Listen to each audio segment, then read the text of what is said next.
Hello mga ka-farmers, magandang umaga sa inyo lahat. Naway maganda ang gising ninyo at naway nasa mabuti kayong kondisyon at ang inyong mga pamilya. Eto, kakagising ko lang din, alas 6 pa lang ng umaga. Agad akong bumangon para bisitahin ang ating mga alagang baka, i-check ang kanilang mga kondisyon kung kamusta sila.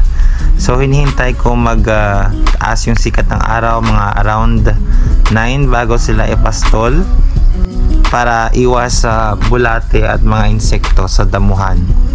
Since wala pa silang koral, tinatali lang muna namin sila sa labas o minsan sa loob ng bakod or sa area ng malapit sa bahay ng mga kambing, at nagpaplano pa tayo magpatayo ng kanilang silong at plano rin nating pabakuran yung kanilang area para hindi na natin sila itatali.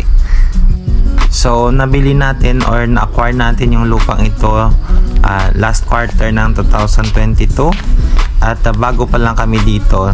So plano ko talaga na lagyan ng mga hayop yung lugar na ito kasi mahilig talaga ako sa mga hayop since maliit pa ako. So plano kong gawin itong animal farm in the future, and having this kind of animals, the cows in my farm is really a great start, and they are really a great help. Dati kasi masukal itong lugar na ito, puno ng mga damo, mga baging.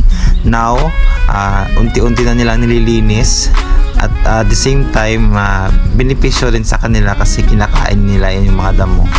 At sa mga nagtatanong kung anong lahi or breed ng mga baka ko, sila po ay hybrid na, native na may kaunting lahing Brahman.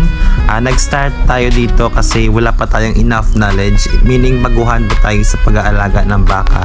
So as we journey sa pag-aalaga sa kanila, mag-gain tayo ng mga experience, knowledge na may apply natin in the future. Plano naman talaga namin kumuha or bumili ng mga pure breed, especially yung mga gatasang baka in the future. But for now, we start sa basic. Native muna tayo kasi yung mga native mga ka-farmers, sila po ay matibay sa sakit at sa mga resistant sa mga parasitiko. Ang lifespan ng mga baka mga ka-farmers, naglalast sila 14 to 20 years if well taken care of, and hindi sila mahirap alagaan. Di gaya ng ibang mga hayop katulad ng baboy, manok, itik, sila damo lang yung kinakain at talagang low maintenance.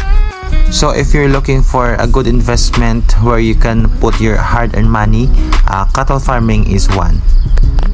God bless everyone. Happy farming!